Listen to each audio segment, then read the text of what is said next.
So good morning students, welcome to our today's class. Today we are going to see our new topic. The topic name is simple pendulum. In the last period itself, we have seen that what is the simple pendulum and who has invented it. See, here the name is written, the scientist's name is Galileo Galilei.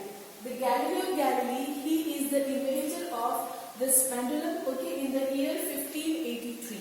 Okay, after the invention of the pendulum, the next physicist means the scientist of physics, okay, the next physicist in the year 1658 used this pendulum in the clock.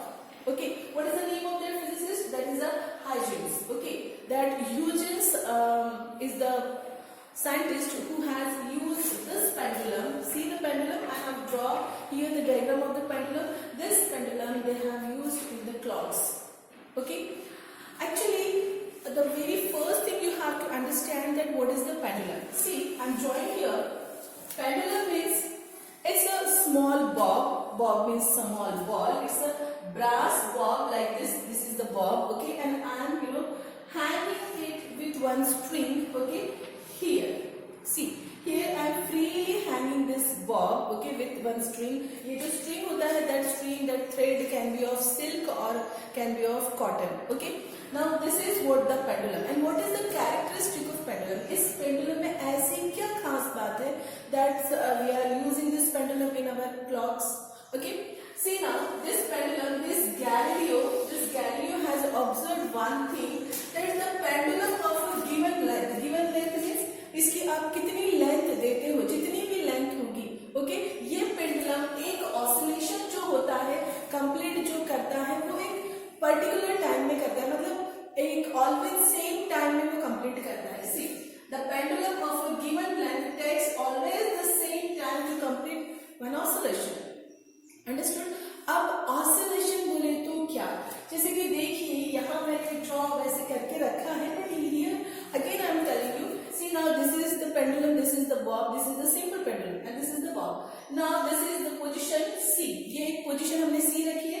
Now I am taking this away here. मैं यहाँ इसे थोड़ा सा ऐसा खींच लेती हूँ इधर, ठीक है, मैंने यहाँ पे इसको यहाँ लेके आया है. Now this is the position A, okay, and I release it. मैंने इसको छोड़ दिया तो ये क्या हो जाएगा, यहाँ आएगा, ठीक है. This length and this length is equal. This is the B.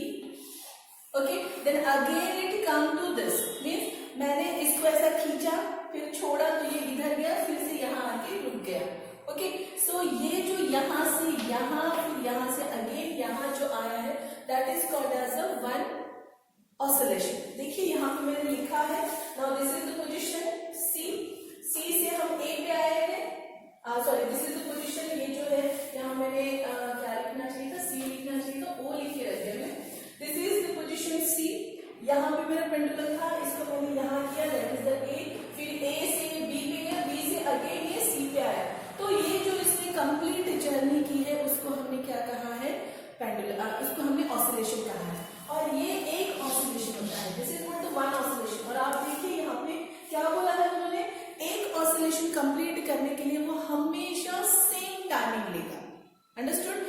अगर मैं हमेशा इसको इतनी लेंथ पे हमेशा, अगर मैं इसको इतनी लेंथ पे अगर मूव अवे करती हूँ and then I release it, then it will take equal time every time. वो इक्वल टाइम लेगा एक ऑसिलेशन कंप्लीट करने के लिए.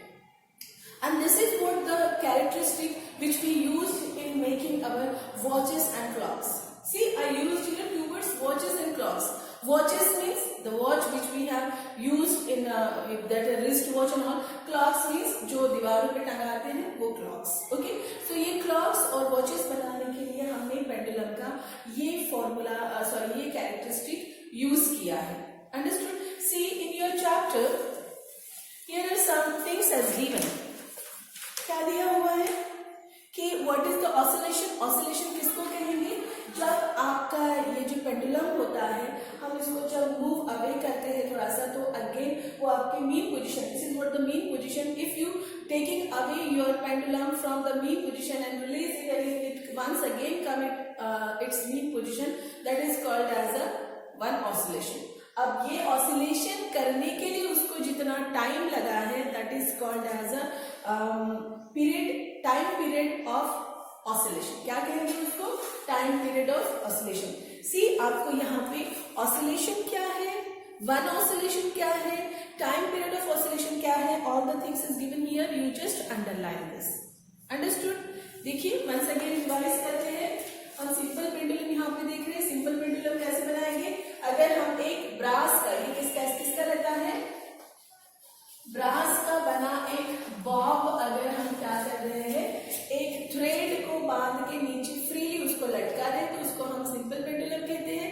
और ये जो पेंडुलम की खासियत क्या है कि वो एक ऑसिलेशन लेने के लिए, करने के लिए, कंप्लीट करने के लिए हमेशा सेम टाइम क्या करता है, लेता है, तो उसको हम कहते हैं ऑसिलेशन। और यही वो कैरेक्टरिस्टिक है जो हमने क्या किया है, क्लॉक्स में और वॉचेस में यूज किया है, अंडरस्टूड। और ये जो कैरेक्टरिस्टिक है सबसे पहले किसने हमें बताया, किसने ऑब्जर्व किया ये characteristic, so this man, the man's name is Galileo Galilei, okay. और इन्होंने ये इन्वेंट किया कि वन ऑसिलेशन में हमेशा सेम टाइम में कंप्लीट करता है, और इस कैरेक्टरिस्टिक को यूज किया वॉचेस में पहली बार। वो है साइंटिस्ट का नाम यूजीन, जो कि एक बहुत जाने माने फिजिसिस्ट है, उन्होंने इस पेंडुलम को क्लॉक में यूज किया। So understood student this topic? Okay, now let's see another topic. The topic name is units of time. See, as we know that what is the SI unit of a time? The SI unit of a time is a second. हम हमेशा time को second में गिनते हैं, okay? And this is the smallest unit, isn't it? This is the smallest unit of time. ये time का smallest unit है, तो उससे फिर बड़ा यूनिट क्या होता है, सेकंड से बिगर यूनिट क्या होता है, इट्स अ मिनट, मिनट से बड़ा क्या होता है, आवर्स, आवर्स से बड़ा डे, डे से बड़ा वीक, वीक से बड़ा मंथ, मंथ से बड़ा year. So this is what the unit of the time, okay. हम टाइम को इन यूनिट्स में क्या करते हैं, गिनते हैं। Actually when we measure the time in this units, what we actually use, हम उसमें एक्चुअली क्या यूज कर रहे हैं, तो हम उसमें एक्चुअली ड्यूरेशन यूज कर रहे हैं, अंडरस्टूड, कि कहां से कहां तक, मतलब कितना ड्यूरेशन वो ले रहा है, उसके according we have given the name of the unit, isn't it. So यहाँ अगर इफ योर अर्थ, हमारी जो अर्थ है, देखो अर्थ खुद के इर्द गिर्द, ये जैसे कि अपने, इसको क्या कहते हैं, धुरी कहते हैं, इसकी एक्सिस कहते हैं, इस एक्सिस के इर्द गिर्द ये पृथ्वी क्या होती है, घूम रही है, ठीक है। How much duration it takes? It takes the 24 hours. कितना लेती है, 24 hours, ओके। सो वो जो 24 hours में उन्हें वन रोटेशन कंप्लीट किया है, that is called as a day, उसको हम क्या कहते हैं, डे, ठीक है। And this earth complete one revolution around the sun, okay. एक सन के इर्द गिर्द वो जो वन रिवॉल्यूशन कंप्लीट कर रहा है, उसको हमने कहा है year, understood. So in this way हमने टाइम को कैलकुलेट करने के लिए what we have taken, we have taken the duration, हमने ड्यूरेशन कैलकुलेट किया है, okay. So here in the topic of the unit of times, here we are going to see the different units, means from the smaller unit to the bigger units of the time we are going to see, okay students. Now see, these are the units. See here I have written some units. You just take a look. 60 seconds means 1 minute, 60 minutes means 1 hour, 24 hours means 1 day, then 30 days means 1 month, 12 months means 1 year, and the 10 years, जब 10 year का span रहता है उसको हम 1 decade कहते हैं, 100 years का span रहता है उसको हम 1 century कहते हैं, और 1000 years का जब स्पैन रहता है तो उसको हम 1 millennium कहते हैं, okay. So in this way the units of time is given. So students, this is for the homework, okay. You have to by heart this units, because these are very important units, and you will throughout your life these terms will come across to you, okay. So let's move to the next topic. Our next topic is distance time graph, okay. Distance time, actually this is a graph, okay. Here, before going to the topic, I must tell you one thing, that what is the need of making time graph. See, here I have written something. This paragraph is given in your chapter also. The page number, on page number 186. See, 184. Sorry, yes. This is the page number 184. On page number 184, there is the topic distance and time. There you will see this paragraph. And this paragraph, what actually want to tell you? See, our scientists, they do lot of experiments. Are you agree? Yes. हमारे scientist जो होते हैं बहुत सारा क्या करते हैं, experiments करते हैं, बहुत सारे मेजरमेंट्स करते हैं, बहुत सारा डेटा रहता है उनके पास. ओके, और वो सब जो डेटा होता है, they want the data for the further analysis. उनको फर्दर एनालिसिस के लिए वो डेटा क्या चाहिए रहता है, उनको बाद में चाहिए रहता है. तो वो जो डेटा होता है फर्दर एनालिसिस के लिए हम क्या करते हैं, उस डेटा को हम कुछ फॉर्मेट में क्या करते हैं, सेव करते हैं. ठीक है, वो फॉर्मेट क्या होता है, here we have the two formats. One is the tabular format में या फिर ग्राफिकल फॉर्मेट में हम इसको क्या करते हैं, उस डेटा को सेव करते हैं. देखिए, मैं वंस अगेन आपको एक बात बता रही हूँ कि हमारे साइंटिस्ट बहुत सारे एक्सपेरिमेंट्स करते हैं, बहुत सारे मेजरमेंट्स करते हैं, और वो जब ये मेजरमेंट्स और एक्सपेरिमेंट करते हैं, बहुत सारा उनके पास डेटा रहता है, और इस डेटा को एक आगे के यूज के लिए हमें वो काम में आना चाहिए, क्योंकि उसको एक सिस्टमेटिक मैनर में उसको अरेंज करना जरूरी है. तो वो जो अरेंजमेंट होता है उस डेटा का, हम उसको दो तरीके से अरेंज कर सकते हैं. एक तो टैबुलर फॉर्मेट में. देखिए, यहाँ पे मैंने टेबल निकाला है, यहाँ मैंने टाइम और डिस्टेंस दिया है. आप यहाँ इजीली अंडरस्टैंड कर सकते हो कि कितने टाइम में मैंने कितना डिस्टेंस कवर किया है. सी, 0 टाइम में मैंने 0 डिस्टेंस कवर किया है, 1 मिनट में मैंने 1 किलोमीटर किया है, 2 मिनट में मैंने 2 किलोमीटर डिस्टेंस कवर किया है. सो this is not my data. I can easily use this data for my further information, isn't it? Similarly, यही डेटा मैं दूसरे एक तरीके से भी शो कर सकती हूँ. That तरीका is, that next method is the graphical method. Okay, here we are showing our data in the form of some graphs. Okay, pictorial form. When we represent our data in a pictorial form, that is called as a graphical method. ना, उसको हम graphical method कहते हैं. So यहाँ पे हमने हमारे data को एक पिक्टोरियल फॉर्म में शो किया है, so that we can understand it betterly. So these are the two methods of arranging the data. Okay, and what is the need of arranging data? हमें डेटा अरेंज करने की जरूरत क्यों है? ताकि उस डेटा को हम आगे के हमारे एक्सपेरिमेंट्स के लिए, आगे के हमारे एनालिसिस के लिए हम क्या कर सके, यूज कर सके. That's why we are using this data. We are arranging this data in specific manner. How? What are the two ways of arranging the data? One is the tabular, another is the graphical. Tabular, you can see this. Graphical, you can see here. यहाँ पे हम इस topic में specifically देखने वाले हैं distance time graph. अब distance time graph मतलब हमारा ये जो डेटा अरेंज करने का जो तरीका है, दो तरीका है. एक टैबुलर हम नहीं देखने वाले हैं. We are focusing on the distance time graph.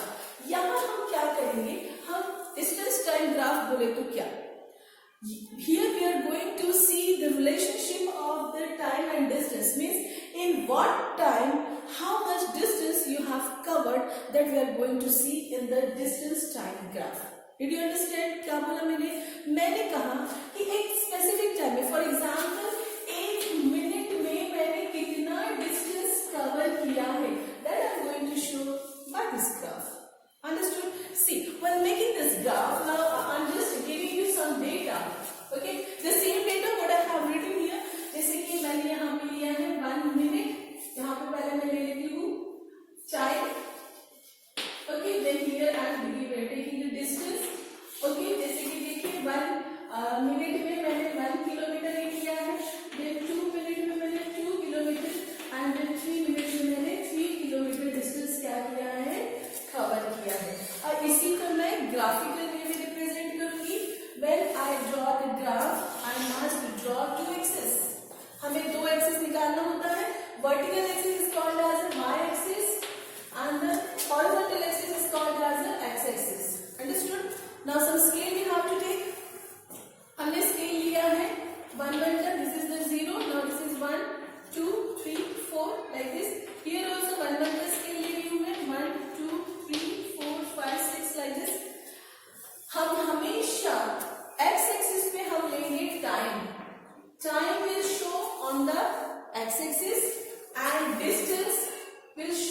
on the y-axis. Here we are showing the distance. अब ग्राफ कैसा लेंगे? देखिए ग्राफ कैसा प्लॉट करते हैं. टाइम जो है 1 मिनट, 1 मिनट बोले के लिए क्या है? मिनट है. टाइम है 1 मिनट. 1 मिनट को कितना डिस्टेंस कवर किया है? 1 kilometre. It is in the kilometre and it is in the minute. ठीक है. तो यहाँ इस तरीके से मतलब यहाँ से एक लाइन खींचेंगे, यहाँ से एक लाइन खींचेंगे, जहां पे इंटरसेक्शन होगा वो हमारा पॉइंट होगा. अंडरस्टूड. दूसरा है टाइम जो है 2 बोले तो 2 मिनट से आप ऐसा एक लाइन ड्रॉ करोगे. उसके बाद आपका डिस्टेंस कितना है? ये भी आपका 2 किलोमीटर है, तो यहाँ से भी एक लाइन ड्रॉ करोगे. Now here is the intersection. This will be your point. Okay. Then once again now there is the 3 minutes. 3 minute से मैं एक लाइन खींचूंगी. Now here is the 3 kilometre. Okay. 3 kilometre से एक लाइन खींचा. यहाँ पे you will get your point. Okay. So ये जो है ना I am join now attaching this point. इनको मैं ज्वाइन कर रही हूँ इन पॉइंट्स को. सी इन पॉइंट्स को मैंने ज्वाइन किया. इस तरीके से एक लाइन मिला आपको. सो दिस इज व्हाट, ये है आपका distance, then time graph. Okay.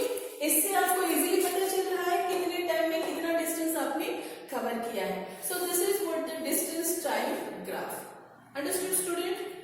You